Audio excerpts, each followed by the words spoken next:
భారతదేశపు మహా గ్రంథాలు, కావ్యాల సంపూర్ణ సంకలనం. సబ్స్క్రైబ్ చేయండి తిలక్. భోగ భాగ్యాలలో బ్రతికిన నీకు మాతాపితల బాధ అర్థం కాదు. నా కళ్ళ ముందే నా నలుగురు పుత్రులు నిర్జీవులయ్యారు.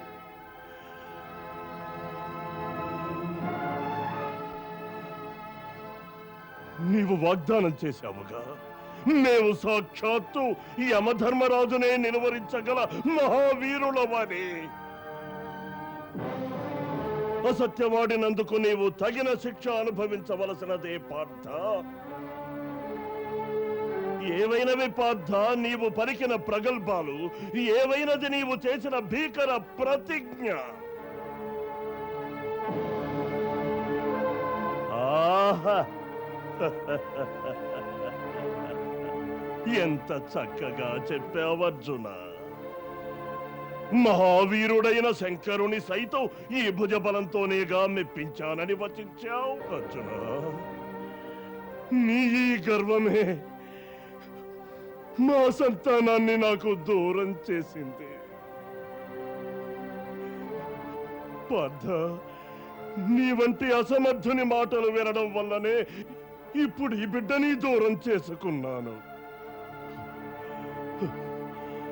నేనేదో విధంగా ద్వారకాధీశునే ప్రార్థించేవాడినే.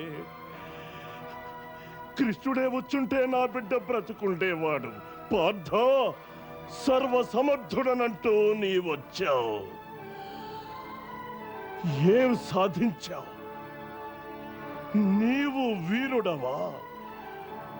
నీవు పరాక్రమవంతుడవా? కావు. నువ్వొక పాపివి. నీ కృష్ణుడొక పాపి. ఈ ద్వారక కూడా ఒక పాప కోపం, మహాపాప కోపం. ఇక్కడెవ్వరికీ మేలు జరగదు, జరగనే జరగదు. నాకు దిక్కెవరు? నాకు దిక్కు ఎవరు?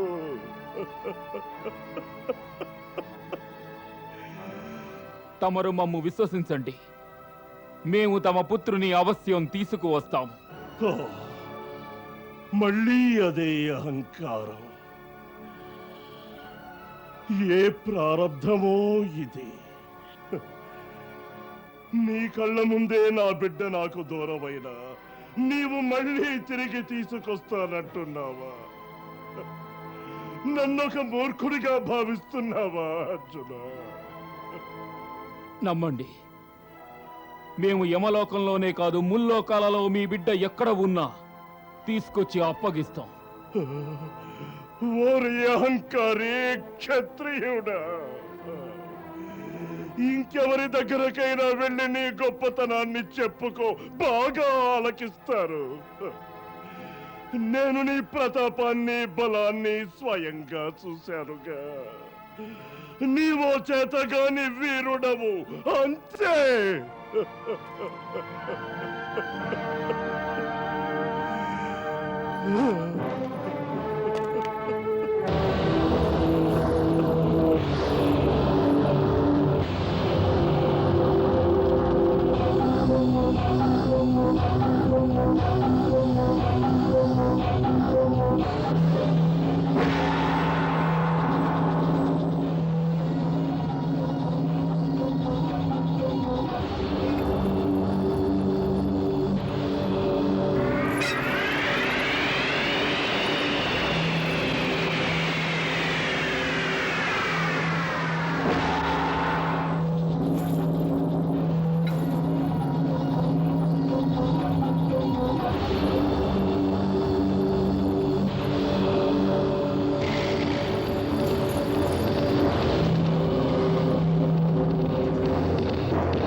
కుంతీపుత్రుడు అర్జునులం ఈ ద్వారపాలకులను ఆదేశిస్తున్నాం. మేము ప్రవేశించాలి, ద్వారాలను తెరవండి.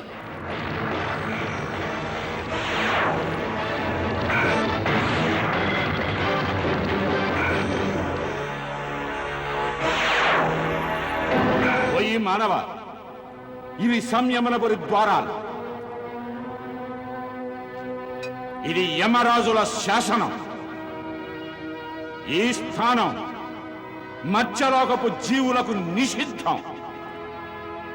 ఇక్కడికెవరూ శరీరాలతో ప్రవేశించజాలరు. నీకప్పుడే ఈ ద్వారాలలో ప్రవేశించే సమయం రాలేదు కనుక నీవు వచ్చిన దారినే తిరిగి వెళ్ళు. మేము వైష్ణవ విద్యలో ఉత్తీర్ణులం. ఆ విద్య యొక్క ఆధారంతోనే ఇక్కడకు రాగలిగాం. మీరు మా కోసం ద్వారాలను తెరవవలసిందే. సంయమనపురి ద్వారాలు యమరాజు ఆజ్ఞను మీరి తెరుచుకోవు కనుక నీవు మొండితనాన్ని విడిచి తిరిగి వెళ్ళు. ఆ బ్రాహ్మణ పుత్రుని తీసుకు వెళ్లకుండా మేము తిరిగి వెళ్ళాం. అందుకు ఎంతటి వారినైనా ఎదుర్కోవడానికి సిద్ధంగా ఉన్నాం. ద్వారాలను తెరవండి. చెప్పింది వినుమానవా, మేము నిన్ను హెచ్చరిస్తున్నాం. నువ్వు ఎక్కడి నుంచి వచ్చావో అక్కడికే వెళ్ళు. ఈ ద్వారాలు తెరుచుకోవు, ఈ ద్వారాలు తెరుచుకోవు.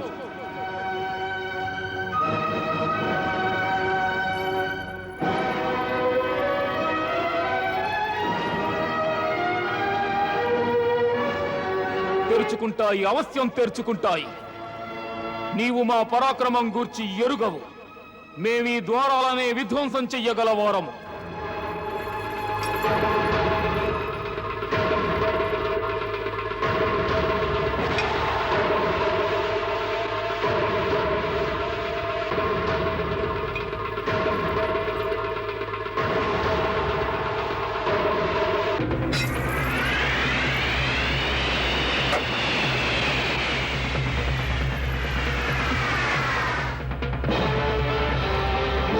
ఇప్పుడిక మేము బ్రహ్మాస్త్రాన్ని ప్రయోగించబోతున్నాం.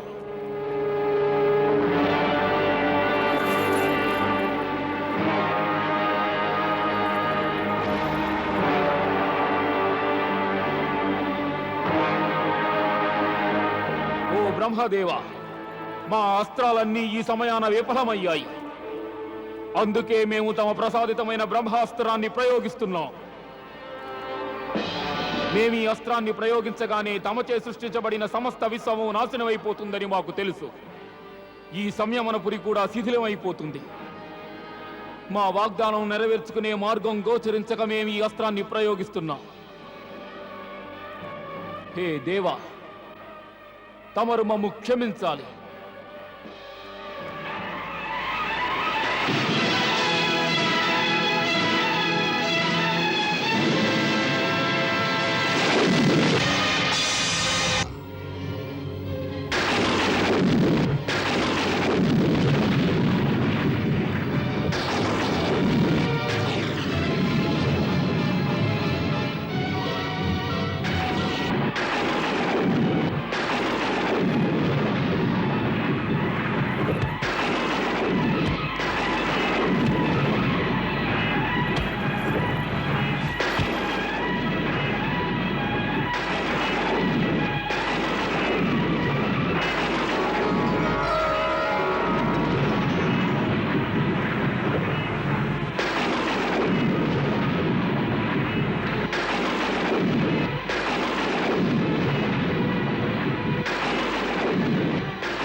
ప్రణామాలు ధర్మపిత.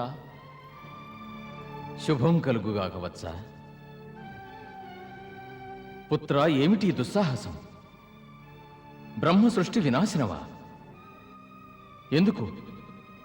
ఒక బ్రాహ్మణ బాలుని కోసమా? హే ధర్మపిత, ఇది కేవలం ఒక బ్రాహ్మణ పుత్రుని సమస్య కాదు, మా ప్రతిజ్ఞ యొక్క సమస్య. మా ప్రతిజ్ఞ నెరవేర్చుకునే మార్గంలో ఏది ప్రతిబంధకమై నిలిచినా దాన్ని నిర్మూలించడం మా ధర్మం. ధర్మవచనాలు వచిస్తున్నావా?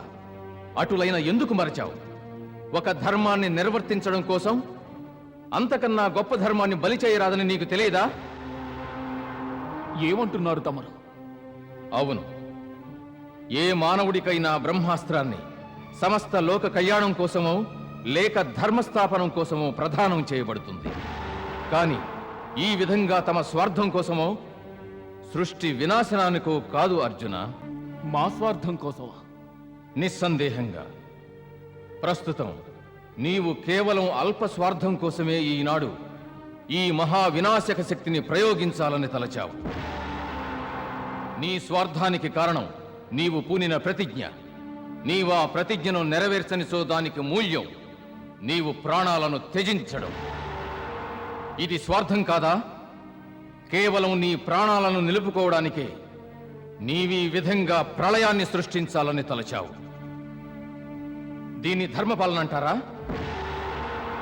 ఎప్పుడైతే రెండు ధర్మాల మధ్య సమస్య తలెత్తుతుందో అప్పుడు సమస్త లోకాలకు మేలు కలిగే పరిష్కారాన్ని ఎన్నుకోవాలి. తమరు మాకుపదేశించడం కంటే ఆ బ్రాహ్మణ పుత్రుని తిరిగి ఇవ్వమని ఆ యమధర్మరాజును ఆజ్ఞాపించండి. వారిని ఆజ్ఞాపించే అధికారం ఈ సురాధీశులకు లేదు. ఎందుకు? ఎందుకంటే జీవన్మరణాల మీద మాకు అధికారం లేదు. మేము దేవతలమైనప్పటికీ మాకు ఆ శక్తి లేదు. మా జీవన వ్యవధి పూర్తి కాగానే మమ్ము కూడా ఆ కాలభగవానుడు మృత్యుపాశాలతో బంధించి తీసుకెళతాడు. కనుక ఒక మృత బాలకుని బ్రతికించాలనే ఆశను విడచి నీవా బ్రహ్మాస్త్రాన్ని నీ తుణీరంలో భద్రపరచు. మేము దాని శక్తులను క్షీణింపజేశాము. ప్రస్తుతం అది నిష్ప్రయోజనం. అంటే ఈ పరిస్థితిలో మాకు దేవతలు కూడా సహకరించలేరా? దేవతలకే దేవత ఆ భగవానులు శ్రీకృష్ణులు ఇప్పుడు ధరిత్రిపై ఉన్నారు. వారే నీకు సహకరించగలరు.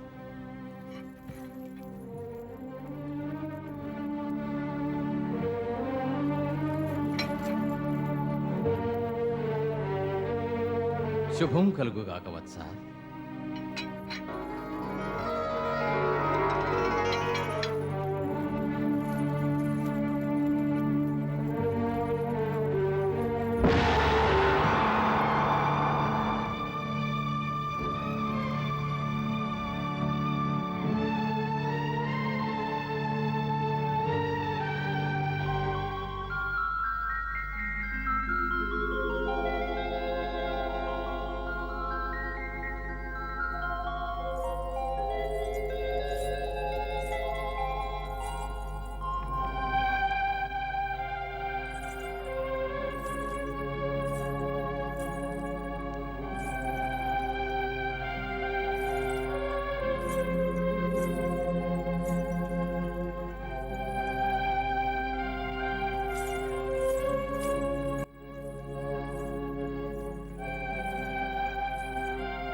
సుభద్ర, ఎవరి కోసం ప్రతీక్షిస్తున్నావు? అబ్బే, ఎవరికోసమో కాదు.